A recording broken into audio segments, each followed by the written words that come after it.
Perkenalkan, nama saya Maya Dwi Pratiwi dengan NIM 213301010250. Saya jurusan akuntansi Fakultas Ekonomi Universitas Prima Indonesia. Dengan ini akan menyampaikan atau mempresentasikan materi sistem informasi akuntansi dengan judul Metodologi Pengembangan Sistem Akuntansi dengan dosen pengampu Bapak Khotua Samusir SPD MSI. 1. Pengertian metodologi pengembangan sistem akuntansi. Metodologi pengembangan sistem adalah langkah-langkah yang dilalui oleh analisis sistem dalam pengembangan sistem informasi. 2. Tahapan pengembangan sistem akuntansi. Tahapan pengembangan sistem akuntansi sebagai berikut. 1. Analisis sistem. Tahap analisis sistem dapat dibagi menjadi 4, yaitu 1. Analisis pendahuluan. Analisis sistem mengumpulkan informasi untuk memperoleh gambaran secara menyeluruh mengenai perusahaan kliennya. 2. Penyusunan usulan pelaksanaan analisis sistem. Pelaksanaan analisis sistem direncanakan oleh analisis sistem dalam suatu dokumen tertulis yang disebut usulan pelaksanaan analisis sistem. Dalam dokumen usulan pelaksanaan analisis sistem menjelaskan 1. Alasan ringkas dan jelas yang mendasari dilakukannya pengembangan sistem akuntansi. 2. Pernyataan khusus tentang persyaratan kinerja yang diharapkan dari sistem akuntansi yang diusulkan. 3. Batasan luas analisis sistem yang akan dilakukan. 4. Identifikasi informasi yang kemungkinan harus dikumpulkan dalam analisis sistem. 5. Identifikasi sumber-sumber potensial yang dapat menyediakan informasi yang diperlukan analisis sistem. 6. Daftar peristiwa besar atau titik-titik pengecekan yang dilakukan untuk mengecek perkembangan analisis sistem yang dilaksanakan oleh analisis sistem. 3. Pelaksanaan analisis sistem. Pelaksanaan analisis sistem didasarkan pada rencana kerja yang dituangkan dalam usulan pelaksanaan analisis sistem. Contoh langkah yang dilakukan oleh analisis sistem dapat melaksanakan analisis sistem. 1. Analisis laporan yang dihasilkan sistem sekarang. 2. Menganalisis transaksi. 3. Mempelajari catatan pertama atau jurnal. 4. Mempelajari catatan terakhir atau buku besar dan buku pembantu. 5. Menyusun laporan hasil analisis sistem. Isi laporan hasil analisis sistem meliputi 1. Pernyataan kembali alasan yang mendasari dan luas analisis sistem yang dilaksanakan oleh analisis sistem. 2. Daftar masalah besar yang ditemukan oleh analisis sistem. 3. Suatu pernyataan persyaratan informasi yang diperlukan oleh pemakai informasi. 4. Suatu pernyataan tentang asumsi penting yang dibuat oleh analisis sistem selama melaksanakan analisis sistem. 5. Suatu proyeksi sumber daya yang diperlukan serta biaya yang dibutuhkan dalam perancangan sistem akuntansi yang baru. 6. Rekomendasi yang bersangkutan dengan sistem yang diusulkan atau persyaratan-persyaratan yang harus dipenuhi oleh sistem yang diusulkan tersebut. 2. Desain sistem. Tahap desain sistem dapat dibagi menjadi 6, yaitu 1. Desain sistem secara garis besar. 2. Penyusunan usulan desain sistem secara garis besar. 3. Evaluasi sistem. 4. Penyusunan laporan final desain sistem secara garis besar. 5. Desain sistem secara rinci. 6. Penyusunan laporan final desain sistem secara rinci. 3. Implementasi sistem. Hal-hal yang diperhatikan dalam tahap implementasi sistem adalah persiapan implementasi sistem, pendidikan dan pelatihan karyawan, dan konversi sistem. Terdapat 4 pilihan utama pendekatan konversi sistem, yaitu konversi langsung, konversi paralel, konversi modular, dan konversi phase-in. Dalam setiap tahap pengembangan sistem, analisis sistem menghasilkan dokumen tertulis yang menyajikan rencana pekerjaan yang akan dilaksanakan dalam pengembangan sistem. Tahap analisis sistem menghasilkan dokumen usulan pelaksanaan analisis sistem dan laporan hasil analisis sistem.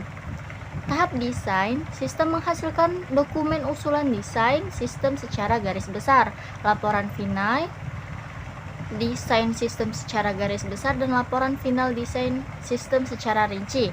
Tahap implementasi sistem menghasilkan laporan final implementasi sistem. 3. Sistem informasi akuntansi yang telah dirancang dapat didokumentasikan dalam bentuk narasi, bagian alir, diagram, dan lain-lain untuk memudahkan penjelasan sistem informasi tersebut.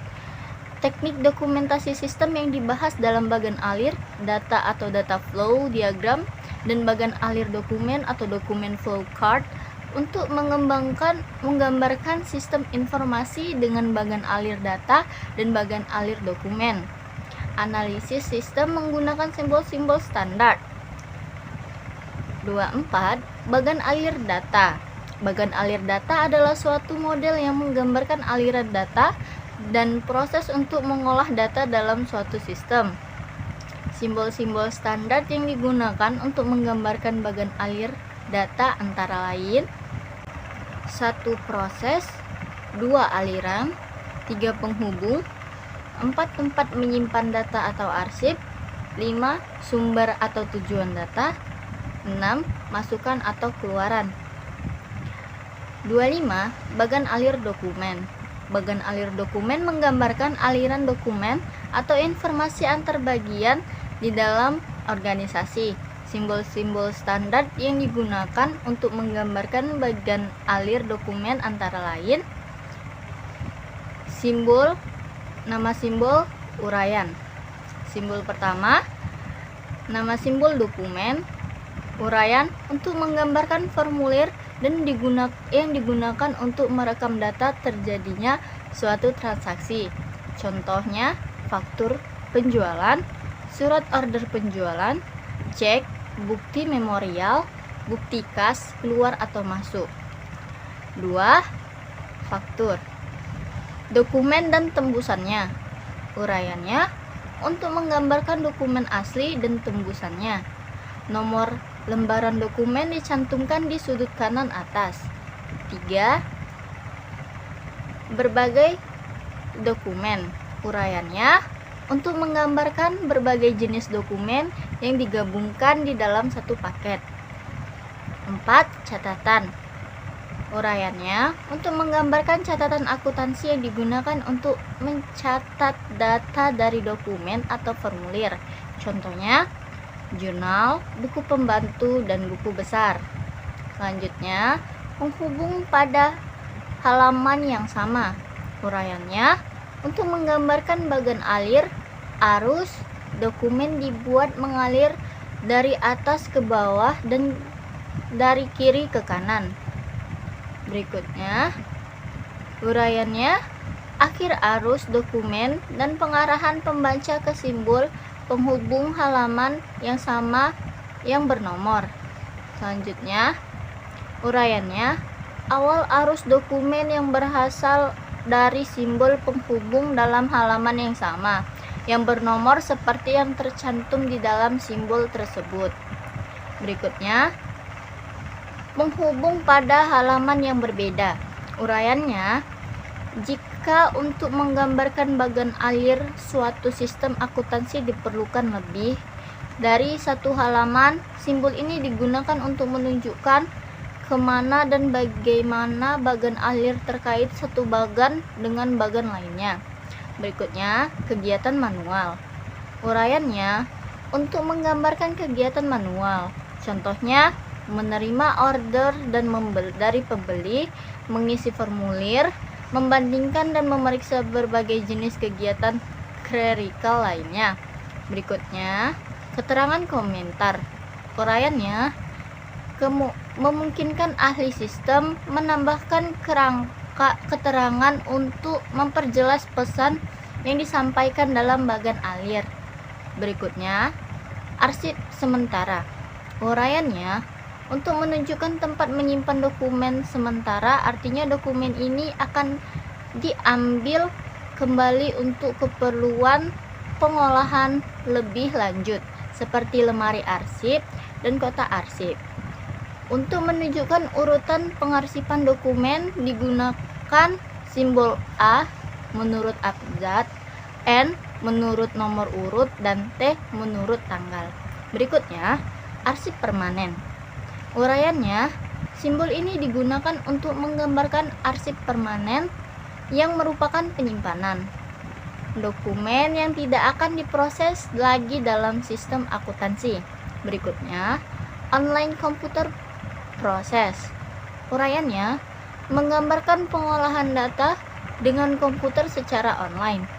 Nama program ditulis di dalam simbol. Berikutnya, keying atau typing verifying. Uraiannya, menggambarkan pemasukan data ke dalam komputer melalui online terminal. Berikutnya, pita magnetik. Uraiannya, menggambarkan arsip komputer yang berbentuk pita magnetik. Nama arsip ditulis di dalam simbol. Berikutnya, online storage. Uraiannya, menggambarkan arsip komputer yang berbentuk online atau di dalam memori komputer. Berikutnya, keputusan. Uraiannya, menggambarkan keputusan yang harus dibuat dalam proses pengolahan data. Berikutnya, garis alir. Uraiannya menggambarkan arah proses pengolahan data.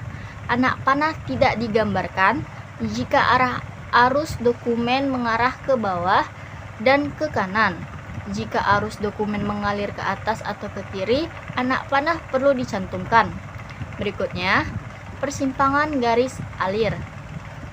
Uraiannya, jika dua garis alir, persimpangan untuk menunjukkan arah masing-masing garis, salah satu garis dibuat sedikit melengkung tepat pada persimpangan kedua garis tersebut. Berikutnya, pertemuan garis alir. Uraiannya digunakan jika dua garis alir bertemu dan salah satu garis mengikuti arus garis lainnya. Berikutnya, mulai atau berakhir. Uraiannya untuk menggambarkan awal dan akhir suatu sistem akuntansi. Berikutnya, masuk ke sistem. Uraiannya, karena kegiatan di luar sistem tidak perlu digambarkan dalam bagian alir, maka diperlukan simbol untuk menggambarkan masuk ke sistem. Berikutnya, keluar ke sistem lainnya. Uraiannya, karena kegiatan di luar sistem tidak perlu digambarkan dalam bagian alir, maka diperlukan simbol untuk menggambarkan masuk ke sistem yang digambarkan dalam bagian alir. Demikian materi presentasi metodologi pengembangan sistem akuntansi yang dapat saya sampaikan. Tunggu materi berikutnya pada materi pertemuan ketiga dengan judul Hubungan Sistem Informasi Akuntansi dan Sistem Informasi Manajemen. Terima kasih.